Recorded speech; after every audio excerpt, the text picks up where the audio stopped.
So ito nga mga kaibigan, nagbabalik tayo dito kay Sir Artson. So ito na ulit yung kanyang mga alaga. So yan yung Jersey Giant.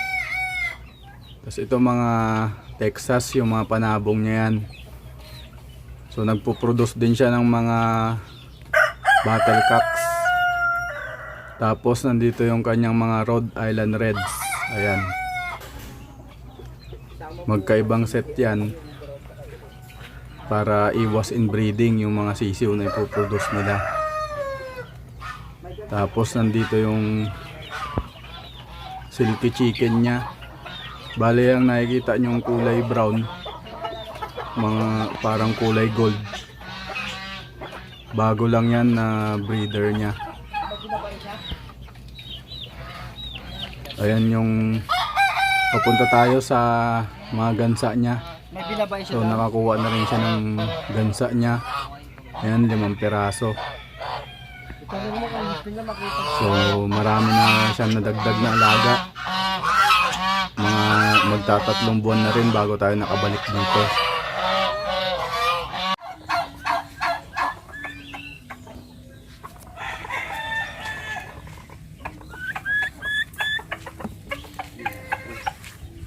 Sakto magkuhan pa ako sa kuhan. Lunes. Magbabakuna ako ng palpak. Ilang buwan na to? Magpa 5 sir.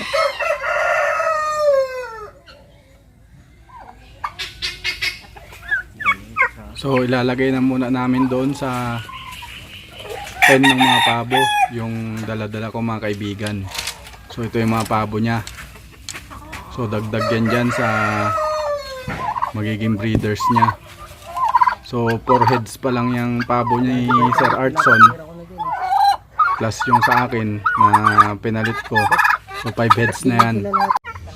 So nilabas nga muna namin mga kaibigan dahil inaaway nung 4 kasi mas malalaki sila at bago lang na makakasama nila tong galing sa akin na pabo.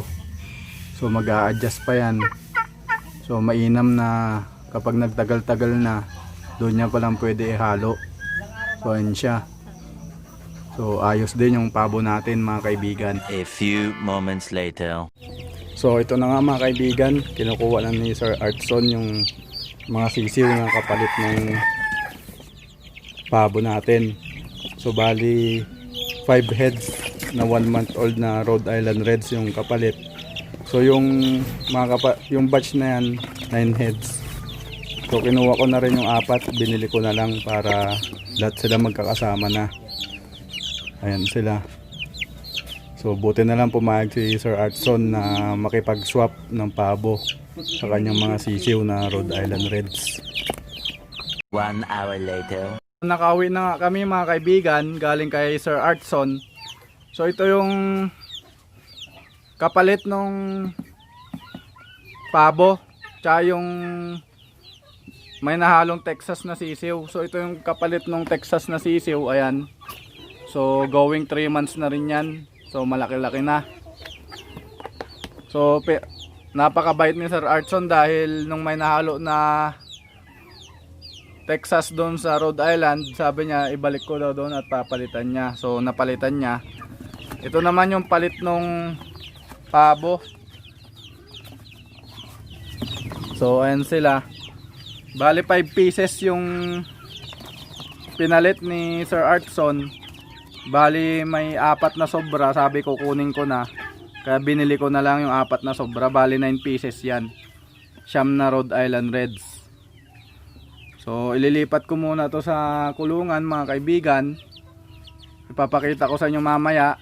So magpupurga muna tayo ng ating mga 3 months old. So naka-ready na sila. So mga kaibigan, ito na nga yung mga dumalaga tsaka binatilyo natin. So nandito na yung pampurga. So ito yung gagamitin natin pampurga. Yung ating proven and trusted na Vermex.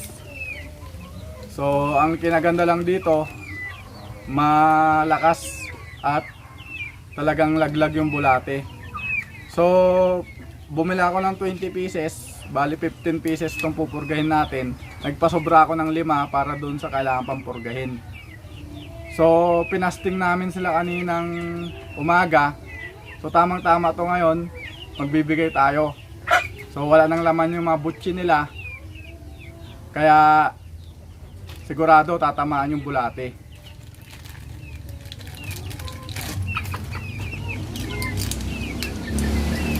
So ganito yung tsura mga kaibigan, kulay green. Ayan. So kaya na nila to. Dahil going 3 months naman na sila. Nasubukan ko na to sa mga going 2 months old na native. So maganda rin yung resulta.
So ito na yung huli nating i-deworm mga kaibigan.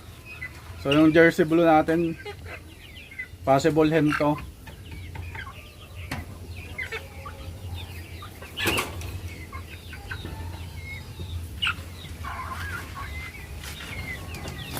So ayun na nga sila mga kaibigan, na deworm na natin. Bali hintay lang tayo ng 30 minutes to 1 hour. Titignan natin kung yung dumi nila ay may bulate na. So wala lang laman yung waterer nila. Mamaya natin sila bibigyan after 30 minutes. A few moments later. So after 30 minutes nga, nagbigay tayo ng fresh water. Dahil wala pa talagang laman yung tiyan nila. So magtitingin tayo ng dumi mga kaibigan. So ito, yung dumi na yan mga kaibigan, susundutin natin. Ayan o. Ito mga kaibigan, bulate ito. Yung puti-puti na yan. Ayan, bulate yan o. 1 hour later. So binigyan na natin sila ng kaunting patuka mga kaibigan. So dahil nga walang dumi walang laman yung tiyan nila, so hindi sila makadumi. So ngayon binigyan ko sila lang kaunting patuka para dumumi sila, tsaka kaunting tubig. Ayun. So antay ulit tayo maya maya bago titignan ulit natin yung mga dumi nila kung may lumabas pa ng mga bulate. So ito mga kaibigan, ito yung pinalit ni Sir Artson. Ayan. So may marking yung paa niya, may singsing para alam namin. So hinalo na namin siya dito. So pang 16 head na siya dyan. So ayun siya, medyo naninibago pa. Ayaw niya pang sumalo dito sa ating mga Rhode Island Reds. So balin din namin siya sinama sa purga Bale, ihuhuli na lang namin siya. So ayan, gutom na gutom. Bale, may sapal ng nyog, gulay, tsaka kaunting feeds yan mga kaibigan. So antay ulit tayo mga kaibigan after 30 minutes to 1 hour para makita natin kung may mga bulate pa. A few moments later. Mga kaibigan, after nga nating magpakain, so wala pang 30 minutes, may ipot tayong nakita. Ayan, no? Ayan mga kaibigan, kukunin natin. So ayan, bulate yan mga kaibigan. Ayan, no, ringworm. Ringworm. So effective yung ating pagpurga mga kaibigan. So tatanggalin lang natin to dito para hindi pa nila tukain, hindi na nila tukain.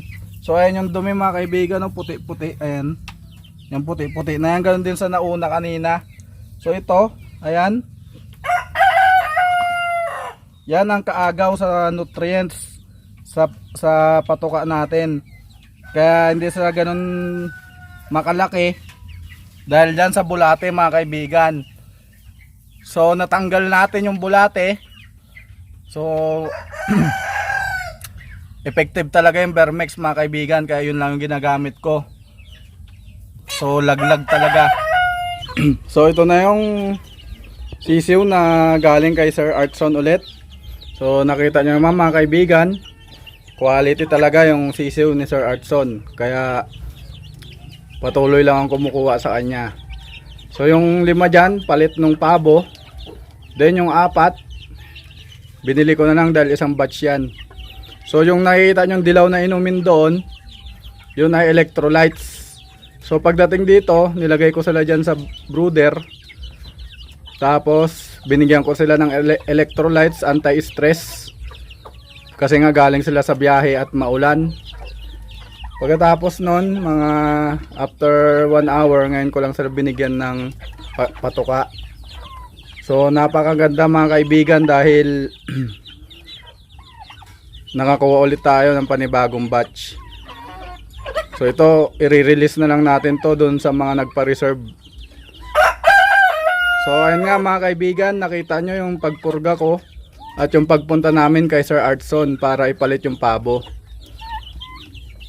So effective yung naging pagpurga natin para tuloy-tuloy yung laki ng mga future breeders natin at wala silang kaagaw na bulate sa sustansya ng ating pinapakain.